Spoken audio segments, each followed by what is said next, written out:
because you really like your makeup today. Oh, not so plain anymore. One time for this meat. Mom alive. Because it doesn't get any better.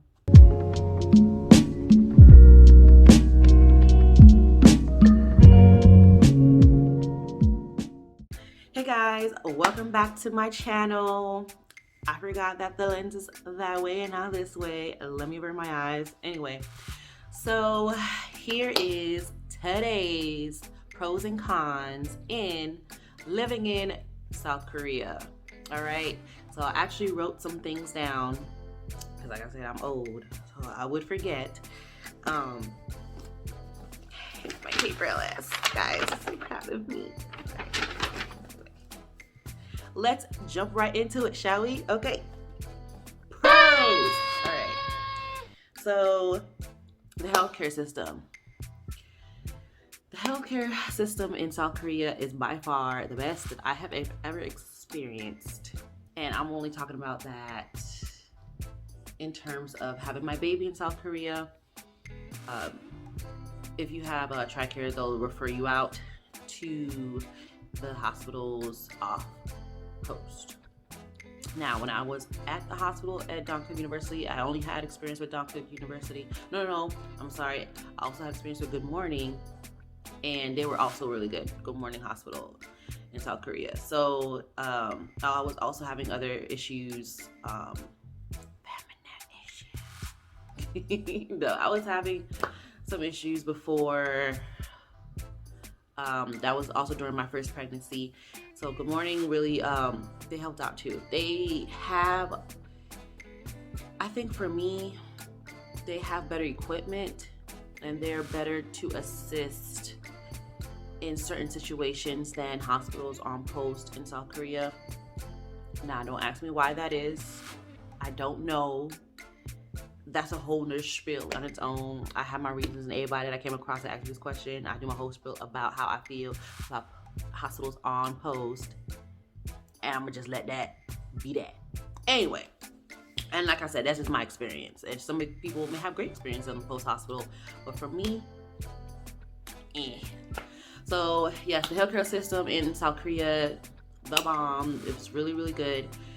They take care of you. The doctors know their B's and E's and everything, cross their T's and dot their I's. They know their stuff. The nurses are okay. The nurses, they're just from my experience, the nurses are they don't have really good bedside manner. I remember when I was being pricked like 50 times at Dongguk, and they just go in, baby. They don't ask some questions. They don't give me. They just stick you, you know. And also being a person of color, and this is my opinion, I could be wrong. I feel like they're not used to giving IVs or inserting IVs into people of color skin, because with me, they claimed that they could not find my veins or they couldn't see it. And mind you, like, I'm not that dark. You could find a vein. But for them, it was just such a hard time. I don't know why. But those are the nurses. The doctors, phenomenal. My doctor during my second pregnancy was amazing. I forgot her name, but if I saw her face, I would know who she is. And then one of the head nurses, she was really good too. Her name is Miss Moon. We got into it and then we became friends. Such a pregnant tale as it goes. Anyway, so that's the first pro is the healthcare system in South Korea. They are good. If you have any more questions about it, leave the questions in the comments below and I will go ahead and answer them for you. Feel free, because I know for me, when we first got there, that was one of my biggest concern was, where am I gonna go to the hospital at? After I found out that there wasn't a hospital, I kept Humphreys. But that's another spiel in itself. Like I said, don't get me started. So the second pro is traveling to other Asian countries. Now, we only had the opportunity to go to Bali. We wanted to go to Thailand. We wanted to go to the Philippines, and one of our good friends, she ended up doing that. Had a great time, but in the midst of us planning to go to Thailand or the Philippines, life was happening. But the time that we did go to Bali, it's just great. It's great. We ended up doing a full package. So basically, and I did all this through Orbitz. Tour guide, the hotel resort that we stayed in, which was phenomenal, and food was included, everything, breakfast, lunch and dinner. My husband's back here in the garage and the dog's barking. And when the dog's bark, the baby stirs. Stir back to sleep. Stir back to sleep, little one.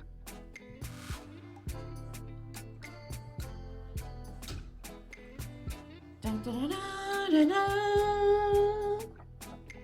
Miss Attitude. Ah! Let's put you back in the box. Here we go.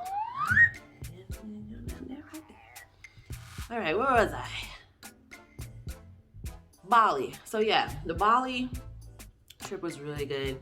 Like I said, everything was included, and it was mad cheap. So for 2 people and round trip, and like I said, it was a package, so hotel including all stuff, it comes to like maybe like $3,000, a little bit under $3,000. That was it. One great thing about living in South Korea financially was the opportunity for us to save up. In Korea, they go by won, which is their currency, and their currency is weaker than the US dollar, which is great. So we were able to save a good amount of money before we came back to the States, which really helped us out in the end, because like I said, we ended up buying a house when we got here. So keep that in mind. If you are PCSing to South Korea, save, girl. Save. Okay, it really comes in handy. And then your I'm not sure if it changed, but your BAH, you depending on how the currency's exchange rate is, you're able to actually pocket some of your money after you pay your rent wherever you're staying in South Korea. So keep that in mind. All right, save that money, girl, and travel. All right, the next pro, the beach. We went to the most beautiful, quiet, clean, pristine beaches in South Korea, and this is in Daecheon.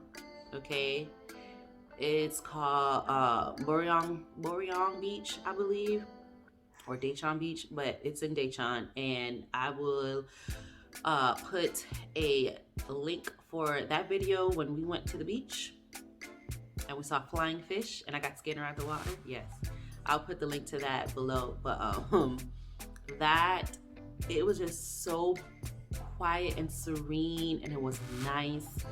Beautiful weather, beautiful water. The sand was almost dang near white. It was nice. And then it's also a boardwalk, so you are walking down the strip if you want to, and they have little speakers for their music. It's so nice. It's really nice. So check that out if you're going to South Korea, if you're staying over there, or you're just traveling over there. Just go over there. Our next pro, traveling to Busan. So remember that story I told you guys in my most recent video about the whoop whoop and the ee and the whoop whoop? Yes, so Busan, we went there for Labor Day weekend, and it by far was the best time I ever had. We got to go to the aquarium as well. They have an aquarium there on the beach. The aquarium's really nice too. You could take the kids there, or even if you're an adult and you like aquariums like me, go. It's really nice. And they have shows, and of course the shows are in Korean, but you'll get the gist of it. can figure it out. And they also have for the kids these little booklets where they come with these little, I'm not necessarily 3D glasses, but these glasses that we put them up to the tank or the description palettes. It shows like different colors or like a secret code. So it is very engaging. So it's like I said, it's not just for kids, because if you like that stuff like me, I was like, this is so cool with the little glasses and stuff. So during the nighttime in Busan, it is lit, it's alive, and for it to be such a small area, well, I figure it's a small area because of where we were, but walking down the strip and stuff, and all these restaurants, all these hotels, and there's people walking by, soju everywhere. And if you don't know about soju, you better Google it before you get to Korea, girl, because you are going to drink it. And you're going to be drinking it a lot. Exhibit B. So yeah, go to Busan when you get a chance. This is when the world was open. So when the world opens back up again, go to Busan. It's a lot of fun. All right, our next pro is the CCTV. Okay, I really love the fact that they have CCTVs in South Korea. Not only because I have a child now, but it gives you a sense of security. A lot of people that I know, my husband included, in South Korea would like leave the car door open and be like, oh, I forgot to lock the door. But then come back and be like, oh, well, nobody's gonna take it because there's a camera right there, and a camera right there, and a camera in the front, and a camera in the back. There's cameras everywhere. So I do see where the Korean people they feel very safe, because, and the crime is so low. You really, as far as I haven't heard of any crimes or criminal activity when I was there, because CCTV is everywhere, you know? And then the police officers, they don't have guns. I repeat, the police officers in South Korea do not wear guns, okay? They have batons and they have pepper spray and all those other things, but they don't have guns. And like I said, I feel safe walking down the street because I know that if the police drives by, nothing's gonna happen. So it does give you a sense of security and a feeling of being safe. You know, it limits your worry about what's going on outside. And if you were to go outside with your child, walk down the street, you don't have, people wondering like, oh, why are you walking down the street this time of day or this time of night? Because there's just cameras. The cameras catch it all. So even if you were to do something wrong, the cameras got you. So I love that they have CCTV everywhere, because it just limits the worry, and it limits everybody's paranoia or whatever fear that they have going outside. Anyway, so the next pro is shopping on the economy. One thing I've learned, even growing up in a Jamaican household, is that you shop around, and you can always find the best thing for cheap. Okay? So shopping on the economy versus shopping on Post, I feel like I said, this is my opinion, feel like that when you're on Post, the prices are so inflated that a bunch of strawberries, a little pack of strawberries, cost $8. Why? $8 for some strawberries that go bad in a day? No, thank you. Shopping on the Korean economy, oh my gosh. We had a supermarket called N-Mart right next to our high-rise. You could literally just walk there. And they had everything. They had apples and vegetables and, fruits. I said apples already. They had strawberries and depending on, because they have different sizes, packages of strawberries. So the strawberries would be like 3,000 won, which is like a little bit below $3. They had pears, they had tomatoes, broccoli, he, like, anything that was in season, anything that's, you know, you would get out of season regularly for your fruits and vegetables, they had, and it was cheaper. Okay, so if you are PCSing to South Korea, shop on the economy. Do not shop on Post. I'm telling you, do not do it. And this is for your produce. Now your meats, I would go on Post and shop for your meats, but your produce, on the economy. Just go. All right. So the next one would be the people. Okay, so the Korean people are really. She just fell asleep. The Korean people are very, very nice.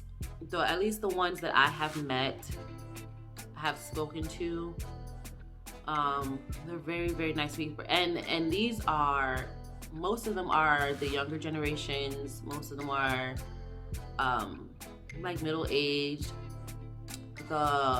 Some older Koreans, not so nice. But for the most part, they're very, very caring people, and they are generally just nice. They're just nice, and I feel like they're nice because they really don't have anything to worry about. They don't got no crime. Okay, they don't got people, you know, calling police after them. They don't have any. They just living a happy life in their culture, being Koreans. That's it. So they're generally nice people. Another pro, they love babies and kids. They love babies and kids, okay? The older people, the older women especially, they love babies. Like, they will see your baby and start cooing and gagaing and, oh, let me hold and touch, and, oh, little girl, sit here. And they love kids. They love kids. And I think Korean as a whole, they put children at on such a high pedestal, because I think that they believe that the children are their future. And the elderly also, they hold them up to a high pedestal as well, because they hold their history and their culture. So I really like that about the Korean culture and why they do that. So yeah, the elderly and the children, they up here, man. They up here. So the next pro is the food. I love it. I love Korean barbecue. It came to a point where I got sick of it, and my husband was just like, yeah, Korean barbecue for life, you know? But the Korean barbecue is really, really good. And they have different places. You don't have to go to the same place. There's a Korean barbecue restaurant on like every corner. So pick one, okay? You can eat forever in Korea. There's so much to choose from. And their soups are really good too. And now we're going to transition to the cons. So one thing was the language barrier, and I say this because, it's a con depending on the situation. Now, when we got to Camp Humphreys, Tuvon had to do his in-processing, and one of the in-processing, a lot of spouses don't go to them, but I did. I went to all of them, and one of them was the language etiquette briefing, and they actually teach you how to write your name in Hangul, which is the written language. So we did that. I think I did like once, and I was like, oh yeah, and then now I forgot. But they teach you how to say basic words to communicate in Korean. Like hello is 안녕하세요, and 안녕하세요, and then goodbye, depending on who's leaving. If you're leaving or they're leaving, it's 안녕하세요. Don't quote me on this. It's been a long time, okay? I usually, when I'm on the elevator, I just usually say it really fast and see if they understood. So when I leave the elevator, I say, 안녕하세요, and then they're like, and I'm like, okay, today I said it wrong. I may not have said it right today. But they have all these tools there that you can learn the language. I learned the basics. Ne means yes. Surprisingly, you think ne would mean no, but ne is yes. And then no is año. So you learn the basics, you will definitely get by. However, for example, I was in the hospital and then dealing with the nurses that don't know how to give me an IV or prick my finger or anything like that. It was hard to communicate with them, so I got so frustrated that I told my doctor that I did not want the nurse back anymore. But I was also pregnant and on bed rest, so I was just miserable. So yeah, so I would say try to learn at least the basics to get you by. But also, if you can learn more, so you can obviously communicate well with the Korean people. So that was one thing. Another con, the Korean air quality. For those of you who have allergies, for those of you who have seasonal allergies, for those of you who just wake up and your nose is just stuffy for no reason, this would be a very, very, very important thing to look into as far as living in South Korea. Now, from what I understand is China's factories create these dust particles in the air, and then it air streams to South Korea. Don't ask me how, but that's basically it. So every other day the air quality is bad, which is horrible, because for me, I have really bad allergies, but it was like it just never went away, especially when I got there and I was acclimating to the weather. I had these bad headaches. It was just horrible. I was just sick for like the first couple of days I was there. And it was the air quality. So I would just keep that in mind, especially if you have kids that may have asthma. You know, you might want to wear a mask when you get there. I mean, you're going to wear a mask anyway. Hello, pandemic. But just look into the air quality. Make sure that before you go outside, you check the air quality, how heavy it is that day. And just keep that in mind. That was like the worst thing. I couldn't even open up the window because the air quality was so bad. And then some nights, if you open that window and you smell a rancid garbage smell, that is a part of it, the air quality as well. It's just the dust streaming in. It's horrible. Most of the people are nice, but there are some prejudices there. Our realtor told us that at some point, I guess the older Koreans, they feel as though the black men, now I don't know how true this is, but they feel as though the black men come to their country and take their women, so they don't like black men.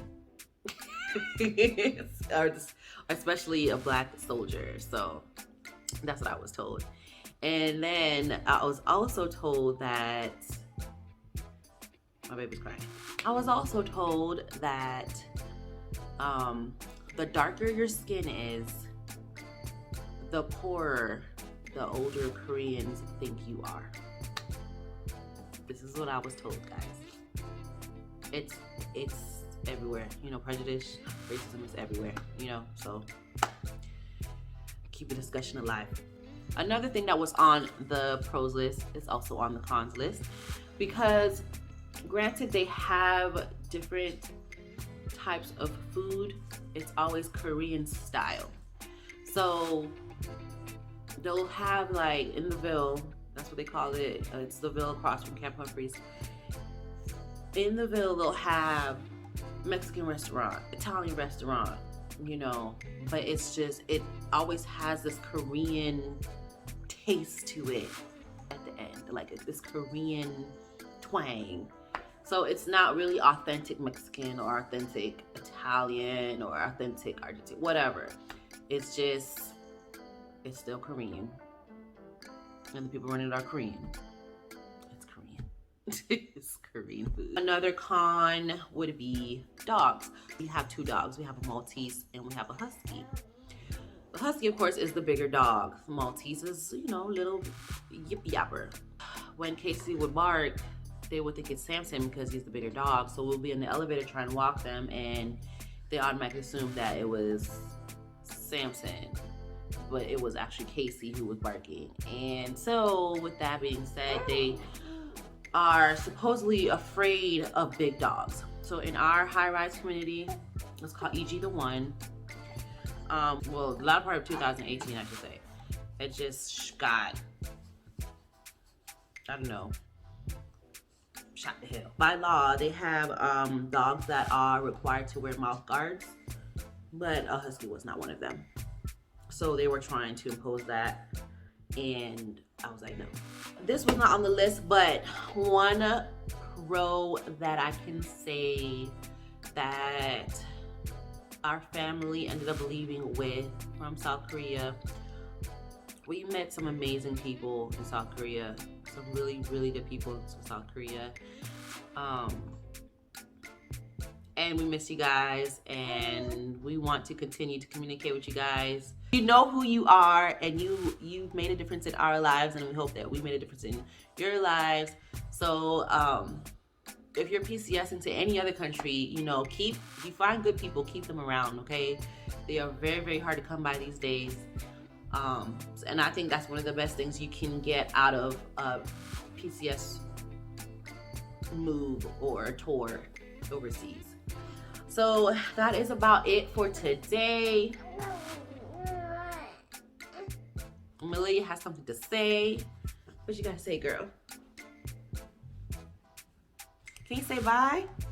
Say bye. Say see you later. See you later.